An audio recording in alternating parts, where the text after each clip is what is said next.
Listen to me. We need to have a serious conversation. I want you to pull up your bank app right now. Just look at it. Scroll through the last 30 days of transactions. What do you see? A bunch of little hits? $15 here, $20 there, maybe a big one for car insurance or rent? You look at that balance and you feel that pit in your stomach, right? That feeling that no matter how hard you hustle, no matter how many side gigs you pick up, the money just evaporates. You are not crazy. You are not bad with money. The game has changed. The rules of the economy that your parents played by, they are dead and buried. We are living through what I call the Great Inflationary Reset. But it is not just about eggs costing $5 or gas prices going up. That is the surface level stuff the news talks about. The real danger, the thing that is actually keeping you broke, is that the value proposition of almost everything we consume has collapsed. The quality is going down, the service is disappearing, and the price is skyrocketing. You are paying premium prices for garbage products and non-existent experiences. Today, we are starting a deep dive into the 10 things that you need to stop spending money on immediately. And I mean immediately. This is not about skipping your morning latte to become a millionaire. I hate that advice. This is about identifying where you are being ripped off systematically. This is about stop being a victim to marketing that worked in 2015, but is a financial death sentence in 2024. Let's start with the first offender. And this one hurts because it is woven into the fabric of American culture. It is fast food. I want you to think back to when you were a kid, or even just 5 or 6 years ago. What was the point of fast food? It was two things. It was fast, and it was cheap. That was the deal. You knew you were not getting a gourmet meal. You knew it was processed. You knew it wasn't healthy. But you accepted that trade-off because you could feed yourself for $5. It was the dollar menu. It was the quick stop on a road trip. It was the broke college student's survival kit. Now, look at the reality. You pull into a drive-thru today, and what happens? You order a standard combo meal. A burger, some fries, a soda. The screen flashes the total, and it's $14, $15, maybe even $18 for one person.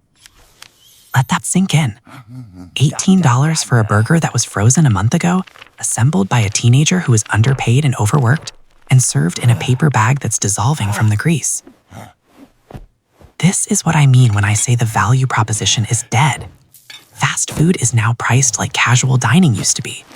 You can go to a local diner, sit down in a booth, have a server bring you a fresh plate of food, and pay the same price as you would for a mediocre chicken sandwich at a drive-thru. The gap has closed. But here's the deeper issue. It's the psychological trap. You still think of fast food as the cheap option.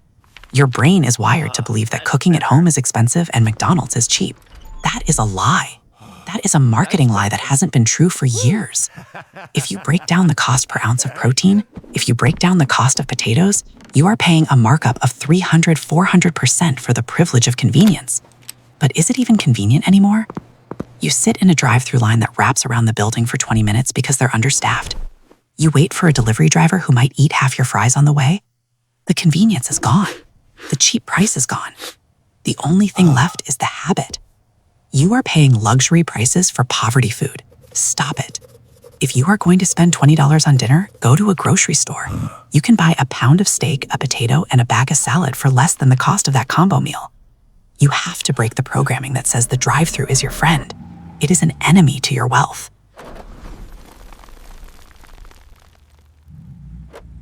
Now let's move to the second massive drain on your wallet. This one is insidious because it started as a hero and lived long enough to become the villain. I'm talking about streaming services. Remember the cord-cutting revolution? We all high-fived each other. We called the cable company and told them to shove their $100 cable package. We signed up for Netflix for $8 a month and we felt like geniuses. We had beaten the system. We had everything we wanted to watch on demand, commercial-free, for the price of a sandwich. Fast forward to today. What does your entertainment budget look like now? Be honest with me. You don't just have Netflix. You have Netflix. You have Disney Plus because you want to watch the Marvel stuff. You have Hulu for the TV shows. You have Max for the HBO content. You have Amazon Prime Video because it came with shipping. You have Apple TV Plus because they had that one show everyone was talking about. Maybe you have Peacock or Paramount Plus because they snatched up The Office or your favorite sports team. Do the math. Seriously, get a calculator. $15 here, $18 there, $12 there. Suddenly, you are paying $80, $90, maybe over $100 a month. You are right back where you started with cable, except now it's more annoying. You have to switch between 6 different apps just to find something to watch. You spend more time scrolling through menus than you do actually enjoying content. This is what we call fragmentation fatigue. But it gets worse. The price hikes are relentless. Every few months you get that email. We are raising prices to bring you better content. Are they? Are they really bringing you better content? Or are they canceling your favorite shows after one season to save on tax write-offs? And the ultimate insult? Ads. The whole reason we left cable was to escape the commercials. Now the streaming giants are introducing ad-supported tiers, so you can pay them money to watch ads, or you can pay them double the money to remove the ads. It is a racket. This is what I call streamflation. They got you hooked on the drug of endless content when it was cheap, and now that they have the market share, they are squeezing you dry. They are cracking down on password sharing, treating you like a criminal for letting your mom use your account. Here is the hard truth. You do not need all of them. You are suffering from FOMO, fear of missing out. You think that if you cancel one, you will miss out on the cultural conversation. But let's be real. How often do you actually watch Apple TV Plus? Once a month? Is that worth the subscription? We treat these subscriptions like utility bills. We treat them like the electric bill or the water bill, like they have to be paid every month. They don't. These are month-to-month contracts. You can cancel. You can churn. This is the strategy you need to adopt. Pick one. Pick one service for this month. Watch everything you want to watch on that service. Binge it all. Then cancel it. Switch to the next one. Rotate them. Stop paying for access to libraries you aren't using. Think about the sheer waste. If you are paying for 5 services but only watching one active show, you are lighting money on fire. That's $70 a month you are wasting. That is nearly $1,000 a year. That's an emergency fund. That's a car repair. That's a flight home to see your family. And you are trading it for the option to maybe watch a rerun of Friends on a Tuesday night. We have to stop accepting these small charges. The subscription model is designed to make you forget. It is designed to be small enough that you don't cancel, but big enough that it bleeds you out over a decade. It is death by 1,000 cuts. You need to audit your digital life. If you aren't watching it weekly, kill it. Be ruthless. The media companies do not care about your financial health. They only care about their quarterly earnings report. Stop subsidizing their bad business models with your hard-earned paycheck. All right, we are back. If part 1 didn't make you angry enough about where your money is going, part 2 definitely will. We talked about the daily bleeds, the burgers, and the subscriptions. Now we are stepping up to the big needs. These are the purchases that don't just drain your wallet $20 at a time. These are the ones that can wreck your finances for years. We are talking about where you sleep, when you travel, and the machine you use to get around. Let's talk about Airbnb and VRBO and the whole short-term rental market.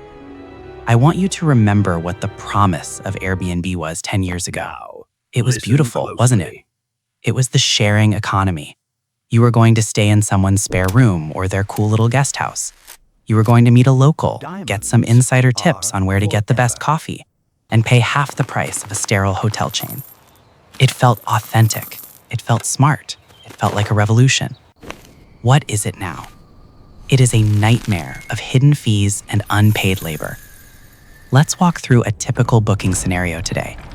You see a nice little apartment listed for $100 a night. You think, okay, that's a great deal. 3 nights, $300. I can afford that. You click reserve. And suddenly the price isn't $300. It is $600. What happened? Let's look at the breakdown. Service fee, occupancy tax, and then the big one, the one that makes my blood boil, the cleaning fee. $150, sometimes $200 for a 3-night stay. That is insane. But here's the kicker. Here's the part that makes this transaction insulting. You pay that massive cleaning fee, and then you get the checkout instructions. Have you seen these lists lately? They are longer than a CVS receipt. Strip the beds, start the laundry, load the dishwasher and run it. Take the trash out to the bin in the alley. Set the thermostat to a specific temperature. Lock the keys in the lockbox. Excuse me? I just paid you a cleaning fee that costs more than a maid service would charge for a whole house, and I'm the one doing the cleaning? What am I paying for? Am I paying for the privilege of working for you on my vacation? This is the financialized version of hospitality. These aren't locals renting out spare rooms anymore. These are massive corporations or investors who bought up 10 houses in a neighborhood, drove up the housing prices for the locals, and are now trying to squeeze every penny out of you while providing zero service. There is no front desk if your keycard doesn't work. There is no one to bring you extra towels at midnight. If the Wi-Fi is down, you are on your own. And let's talk about the risk. You are one host cancellation away from being homeless in a foreign city. The host can cancel on you last minute because they found someone willing to pay more, or they decided to sell the place. Then what? You are scrambling to find a hotel at peak prices. The value proposition has completely flipped. Hotels are looking pretty good right about now, aren't they? Think about it. You walk into a hotel. The price you see is mostly the price you pay, minus some taxes. You throw your towel on the floor, someone picks it up. You leave the bed unmade, someone makes it. You don't have to take out the trash. You check out by handing them a key card and walking away. That is luxury. That is a vacation. Stop letting the live like a local marketing fool you. You aren't living like a local. You are paying to be a temporary tenant with a chore list. Unless you are traveling with a huge group and need a kitchen to cook for 12 people, the era of the Airbnb bargain is over. It's over. Go back to hotels. Loyalty points actually mean something. A front desk actually means something. Stop paying cleaning fees to clean up after yourself. Now, let's pivot to the second biggest wealth destroyer for Americans, the car. Specifically, the brand new car. I see this all the time. You get your first real job. You get a promotion. You think, I made it. I deserve something nice. You look at your old Honda Civic and you think it looks tired. You want that new car smell. You want the touchscreen. You want the heated seats. You want the status. So you go to the dealership, and the sharks smell the blood in the water. Let's break down the math of a new car purchase in this economy, because it is terrifying. The average price of a new car in America is hovering around $48,000. $48,000. That's a down payment on a house in some parts of the country. But you don't have 48 grand in cash. No one does. So you finance it. And this is where they get you. Interest rates for car loans are not 0% anymore. If you have great credit, maybe you get 7%. If you have average credit, you are looking at 9, 10, maybe 12% APR on a depreciating asset. Do you understand what depreciation really means? It means the literal second you drive that car off the lot, you are setting fire to 20% of its value. You buy a car for $50,000. You drive it home, it is now worth $40,000. You just lost $10,000 in a 20-minute drive. That is $500 a minute. If you threw $500 bills out the window on the highway, people would call you crazy. But when you do it in a shiny SUV, they call you successful. But it gets worse.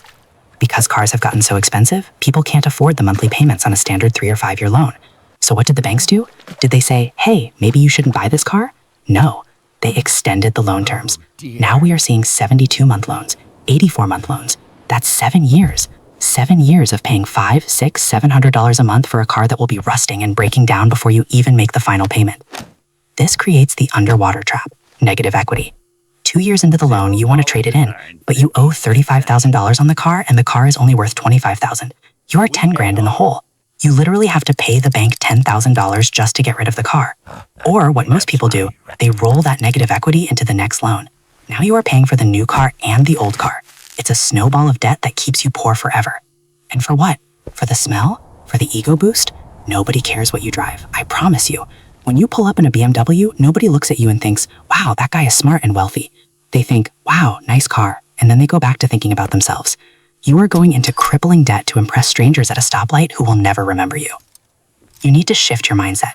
A car is a tool. It's a machine that moves a human body from point A to point B. That's it.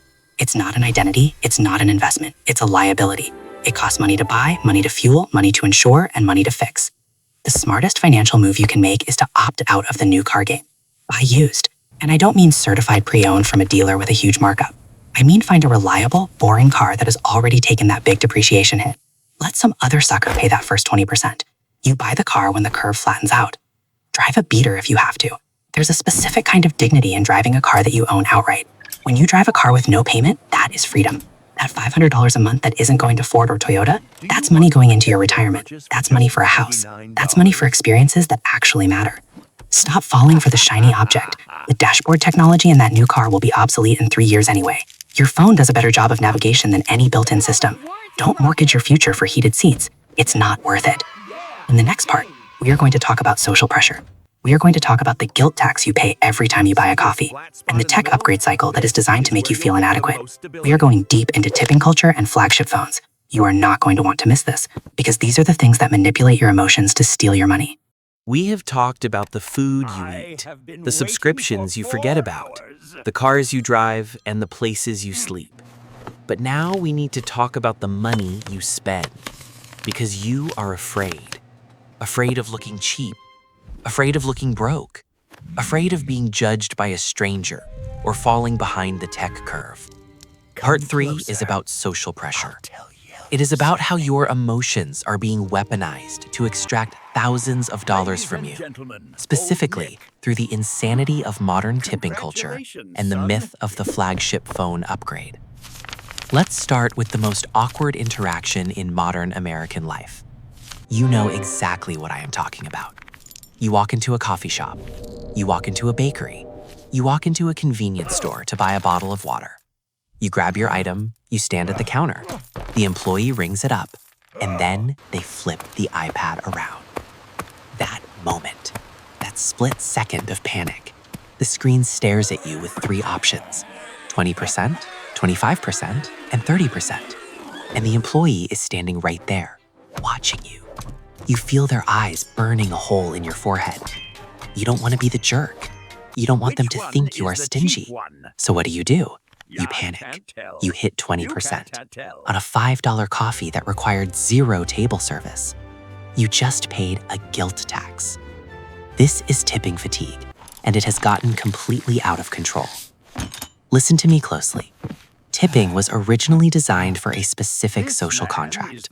You tip servers, bartenders, delivery drivers, and valets because they are performing a service for you. And crucially, because the labor laws in this country allow them to be paid below minimum wage. That is the deal. We subsidize their wages in exchange for service. We can argue about whether that system is fair, but that is the system. But what is happening now is tip creep. We are seeing tipping prompts at self-checkout machines. Think about that.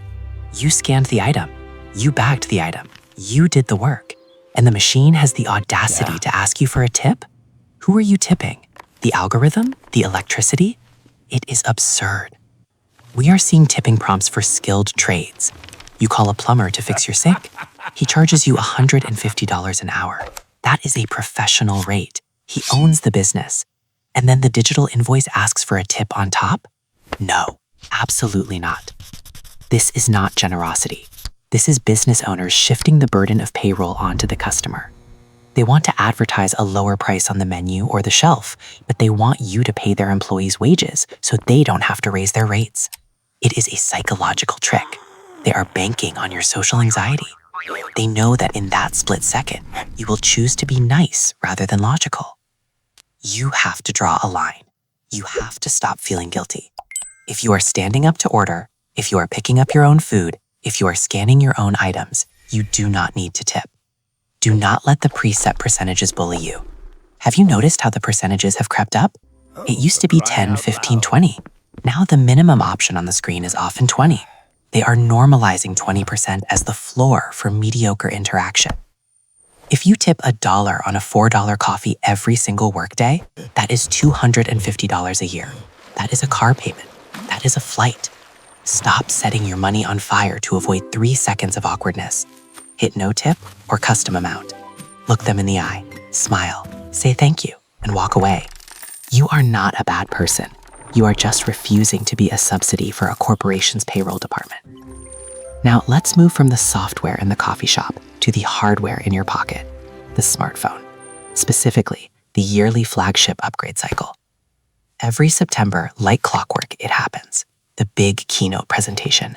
The CEO walks out on stage in a black shirt, the lights dim, the dramatic music plays, and they reveal the new iPhone or the new Galaxy. And what do they say? This is the best iPhone we have ever made. Well, I certainly hope so. It would be really weird if they came out and said, this one is actually worse than last year's. But look past the marketing hype. Look past the titanium finish and the dynamic island. What is actually different? The camera is 5% better in low light. The chip is 10% faster, which you will never notice because all you do is scroll TikTok and send emails. The battery life is exactly the same.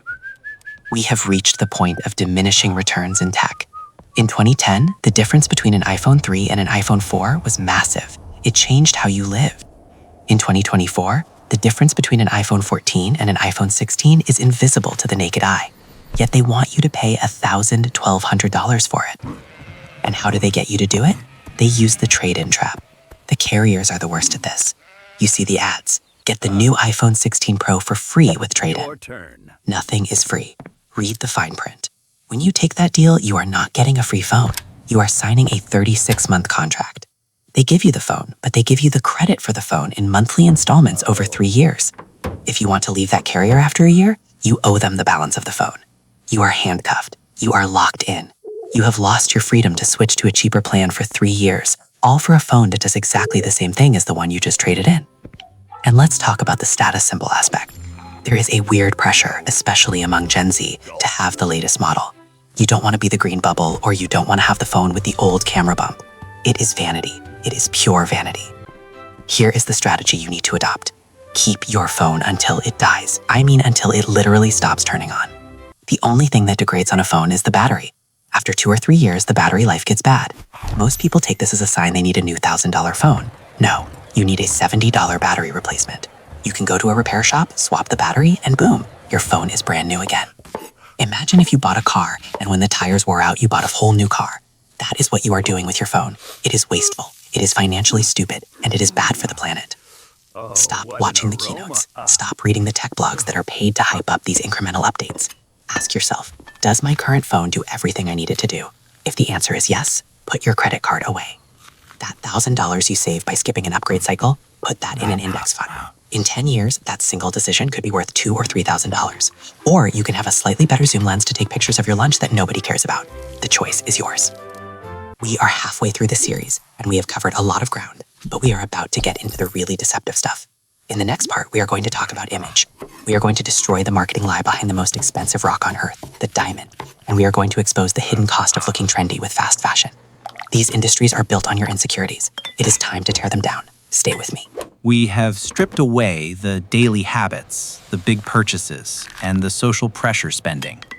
Now we are going to attack the purchases that define your self-image. These are the things you buy to tell the world who you are. The things you buy to prove you are lovable, or stylish, or successful. I am talking about the biggest scam in the history of marketing, natural diamonds, and the environmental and financial disaster known as fast fashion. Let's start with the rock, the engagement ring. If you are thinking about proposing, or you are expecting a proposal, you need to hear this. For decades, we have been brainwashed by one single company, De Beers, to believe 2 lies. Lie number 1, a diamond is rare. Lie number 2, you should spend 3 months of your salary on a ring to prove you love someone. Let's dismantle lie number 1. Diamonds are not rare. They are carbon. They are one of the most common elements on Earth. The supply is artificially controlled. They lock them in vaults to keep the price high. But here's the real kicker. The secondary market value of a diamond is effectively 0. Do not believe me? Try this experiment. Take a diamond ring you bought 5 years ago for $5,000. Walk into a jewelry store, not a pawn shop, a reputable jewelry store. Ask them what they will pay you for it. They will laugh at you. They might offer you $800, maybe $1,000 if you're lucky. You just lost 80% of your investment. Why? Because they can buy diamonds wholesale for dirt cheap. They know the markup is 300%. A natural diamond is not an investment. It is a depreciating asset that depreciates faster than a sinking boat. And now we have the technology to make this even more ridiculous. Enter lab-grown diamonds. I want you to understand the science here. A lab-grown diamond is not a fake diamond. It is not cubic zirconia. It is not glass. It is a diamond. Chemically, physically, optically, it is identical to a natural diamond. If you put them side by side under a microscope, a gemologist often cannot tell the difference without specialized equipment that detects nitrogen patterns. So here's the choice. You can pay $10,000 for a natural stone that was dug out of the ground, possibly involving questionable human rights practices, and is imperfect because it has flaws.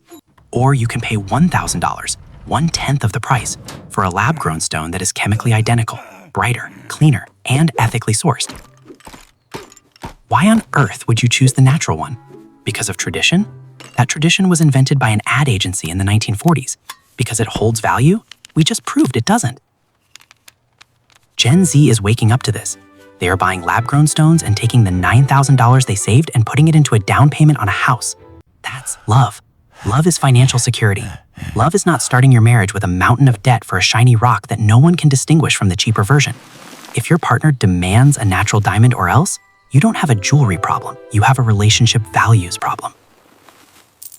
Now, let's pivot to your closet. Let's talk about fast fashion. Shein, H&M, Zara, Forever 21. This is the addiction to new. You see a haul video on TikTok. You see a cute top for $5, a pair of jeans for $12. You think, it's so cheap, I can buy 10 things. You fill your cart. You feel that dopamine hit. The package arrives. You rip it open. And then reality sets in. The fabric feels like sandpaper or plastic. The stitching is crooked. You wash it one time, just once, and it shrinks 2 sizes, or the hem falls out, or it loses its shape completely. This is the high cost of cheap. There is a famous economic theory called the boots theory. It goes like this.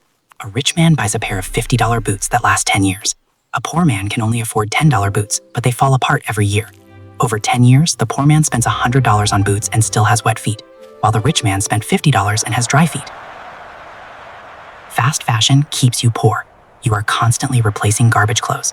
You have a closet full of clothes, but nothing to wear because everything fits weird or looks cheap. You need to switch your metric. Stop looking at the price tag. Start looking at the cost per wear. Let's say you buy a high-quality denim jacket for $150. That sounds expensive, but you wear that jacket twice a week for 5 years. That's 500 wears. The cost per wear is 30 cents. Now compare that to the $20 trendy top from Shein. You wear it once for a photo. You wear it one more time to a party. Then it rips or goes out of style. Cost per wear, $10. The cheap item was actually 30 times more expensive than the luxury item. You have to stop treating clothing like a disposable napkin. It is wasteful for your wallet, and it is a disaster for the planet. We are dumping tons of textile waste into landfills in Africa and South America because Americans want to wear a different outfit every Friday night. Here's the move. Build a capsule wardrobe. Buy less, choose well. Go to a thrift store or a consignment shop. You can find high-quality brands, Patagonia, Levi's, Ralph Lauren, for the price of fast fashion. These are clothes that have already stood the test of time. Learn to identify quality fabrics. Look for cotton, wool, linen, silk. Avoid polyester and acrylic when you can. Look at the stitching. Does it look like it was sewn by a machine gun in a hurry? Put it back. When you stop chasing the micro trends, you actually develop a better personal style. You look more put together. You look wealthier. Because wealthy people don't wear disposable plastic clothes. They wear things that fit and last. So here's the challenge for this section. Go to your jewelry box and your closet. Look at the things you bought that you thought would make you happy. How much of it is sitting there, unworn, broken, or forgotten? That is your money sitting there. That is your time sitting there. Stop buying things to impress people. Impress yourself with your bank account balance. Impress yourself with your ability to see through the marketing lies. In part 5, we are going to tackle the responsible scams. These are the things you buy because you think you are being smart and protecting your future, but you are actually being fleeced. We are talking about extended warranties and the holy grail of bad ROI, the overpriced university degree.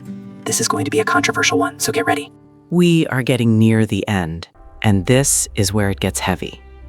In the previous parts, we talked about impulsive spending, convenience spending, and ego spending. But part 5 is different. Part 5 is about the money you spend because you are trying to be responsible. You are trying to be smart. You are trying to protect your stuff and build a future. But guess what? The system knows that. The system knows you are afraid of things breaking. The system knows you are terrified of not having a career. And it exploits that fear to sell you 2 of the worst financial products in existence: extended warranties and the overpriced private university degree. Let's start with the checkout counter scam, the extended warranty. or as they like to call it now, the protection plan. Here is the scene. You are at Best Buy or Target or buying a laptop online. You have done your research. You pick the TV you want. You are ready to pay $500. And then the cashier looks you in the eye with deep concern and says, "Do you want to add the 3-year protection plan for just $99? It covers accidental damage, pixels dying, power surges. It really protects your investment." Stop. Right there. First of all, a television is not an investment. It is a toy. Do not let them use financial language to manipulate you. An investment pays you money.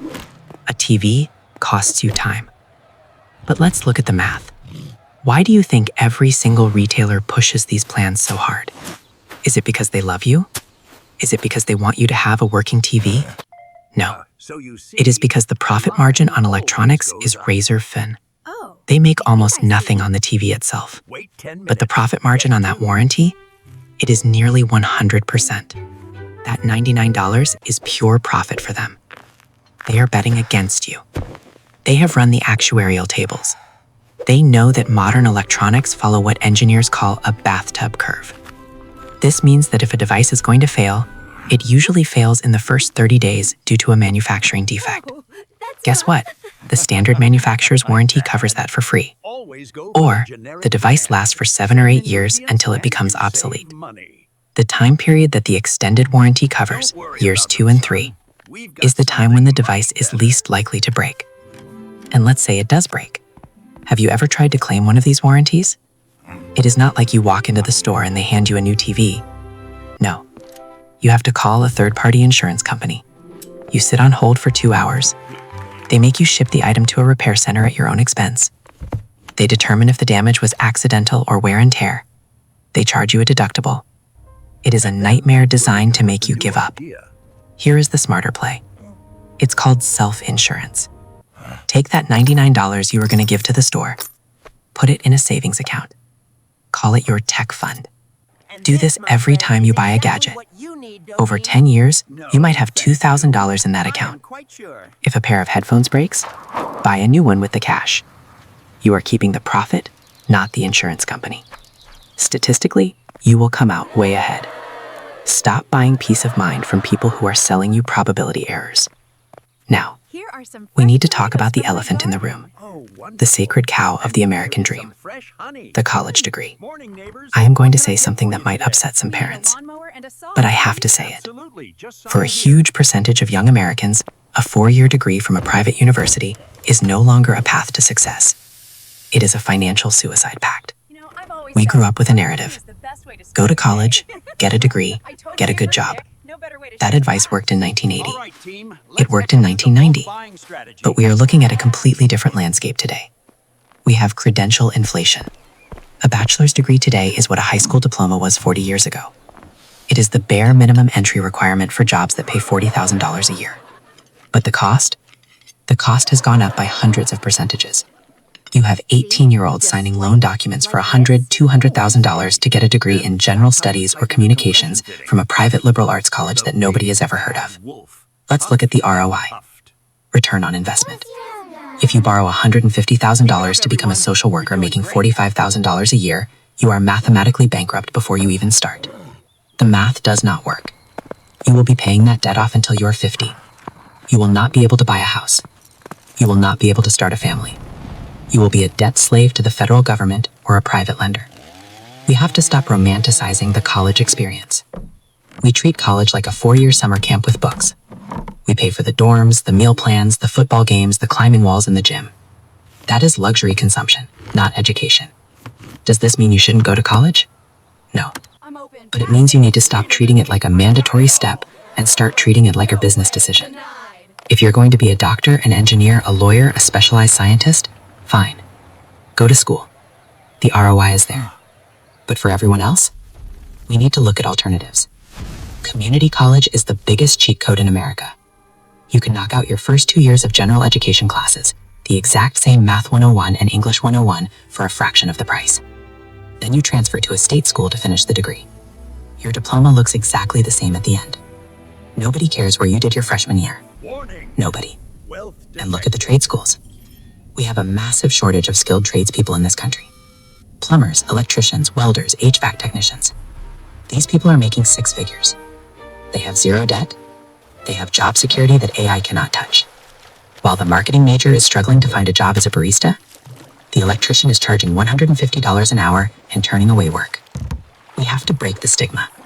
We have to stop telling kids that they are failures if they don't go to a university. The real failure is being 30 years old with a piece of paper on the wall and a negative net worth that you can't escape. If you are a parent, stop pressuring your kid to go to your dream school if you can't pay for it in cash. You are handicapping their future. If you are a student, look at the starting salary of the job you want. If the total debt is more than the first year's salary, do not do it. Walk away. Find a cheaper school. Find a different path. The era of college at any cost is over. The bubble has burst.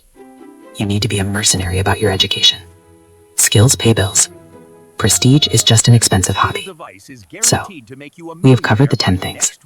We have torn down the lies. You might be feeling a little overwhelmed right now. You might be looking at your life and realizing how much money you have wasted. That is okay. That pain is good. That pain is the catalyst for change. In the final part, part 6, we are going to build the exit strategy. I am going to give you the concrete steps to stop the bleeding, reclaim your purchasing power, and actually start building wealth in this new economy. We are done complaining. Now we fix it. Get ready. We made it. We have arrived at the final chapter. If you have listened to the first 5 parts of this series, you should be feeling a mix of 2 emotions right now. First, you should be angry. You should be angry that the system is designed to milk you like a dairy cow. You should be angry that marketing departments have hacked your psychology to make you trade your freedom for convenience and status. But secondly, I hope you feel relieved, because now you know. You know why you are broke. It is not because you are stupid. It is because you were playing a game where the rules were rigged against you.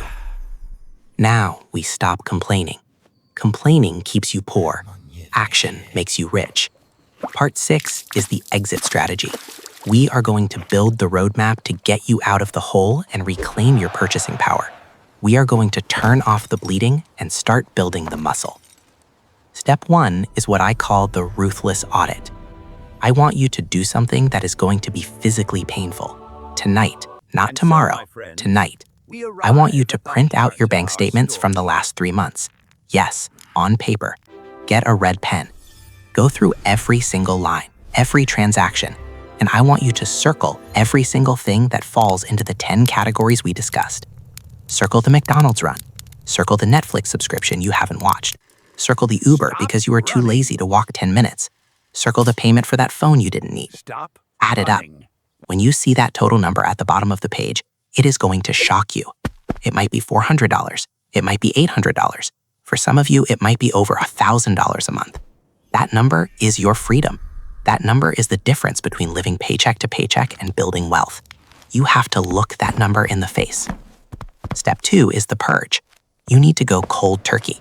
You cannot kind of cut back on streaming. Cancel them all today. You can subscribe to one next month if you really miss it. But right now, you need a reset. Delete the food delivery apps from your phone. Remove your credit card information from your browser so you can't buy things with one click. Make it hard to spend money. Put friction between your impulse and your wallet. If you have to get up, find your wallet, type in 16 numbers and the expiration date, you might just realize you don't actually need that item. Step 3 is the mindset shift, from consumer to owner. The economy is divided into 2 groups of people, consumers and owners. Consumers buy liabilities, owners buy assets. When you buy a new car, you are a consumer. You are making the car company rich. When you buy stock in the car company or you buy a reliable used car and invest the difference, you are acting like an owner. You need to stop asking, can I afford the monthly payment? And start asking, what is the opportunity cost of this money? Every dollar you spend on a cleaning fee for an Airbnb is a dollar that is not working for you. It is a soldier you just fired. You want your dollars to be little soldiers that go out into the world and capture more dollars and bring them back to you. Step 4 is the offense. We have talked a lot about defense, about cutting spending. But you cannot save your way to millions if you are making $30,000 a year. You need a bigger shovel. Once you have stopped the bleeding, you need to use that energy to increase your income. Remember we talked about the college degree? If you are in a low-paying field, you need to pivot. Look at the gig economy, but do not look at it as a career. Driving for Uber is selling the depreciation of your car for cash today. It is a bad trade long-term. Look for high-value skills, sales, coding, digital marketing, trade skills. Things that AI cannot easily replicate yet. Use the weekends. If you cut out the 5 hours of streaming a day, guess what? You suddenly have time to learn a side hustle. You have time to build a business. Step 5 is automated wealth. This is the secret weapon. You have cut the fat. You have maybe squeezed out an extra $500 a month from your budget by not buying fast food and garbage clothes. What do you do with it? Do not leave it in your checking account. If it is in your checking account, you will spend it. You will find a reason. Oh, I saved so much, I deserve a treat. No. You need to set up an automatic transfer. The day you get paid, that $500 leaves your account and goes into a high-yield savings account or a brokerage account. It happens while you sleep. You don't touch it. You don't see it. Buy the S&P 500. Buy total market index funds. Buy boring, reliable assets that grow over time. We are talking about compound interest. That $500 a month invested at an average market return turns into nearly $1 million over 35 or 40 years. Think about that. The price of your daily fast food habit and your car payment is literally $1 million. You are eating your retirement. You are driving your financial freedom into the ground. Step 6 is the rebellion. I want you to view frugality not as a punishment, but as an act of rebellion. When you cook a meal at home, you are rebelling against the food industry that wants to poison you and overcharge you. When you keep your old phone, you are rebelling against the tech giants that want to turn you into a subscription service. When you buy a used car, you are rebelling against the pacts. There is a swagger in being unmarketable. There is a power in being able to walk past a store window and feel absolutely no desire to buy anything, because you know it is all junk. You are opting out of the matrix. The matrix wants you in debt. The matrix wants you anxious. The matrix wants you insecure, so you buy things to feel better. When you have money in the bank, you walk differently. You sleep differently. You are not afraid of your boss because you have an FU fund. You are not afraid of a recession because you have lived below your means for years. This is not about being cheap. I want you to spend money on things that actually matter. Spend money on your health. Spend money on experiences that create lifelong memories. Spend money on education that actually teaches you skills. Spend money on high-quality tools that last a lifetime. But stop giving your money to corporations that hate you. Stop trying to impress people who don't care about you. The 10 things we listed, they are the shackles. Unlock them, drop them, walk away. This is your wake-up call. The Great Inflationary Reset is here. Prices are not going back to 2019 levels. This is the new normal. You can either whine about it and get crushed, or you can adapt, get smart, and get rich. The choice is yours. I'll see you at the top. Class dismissed.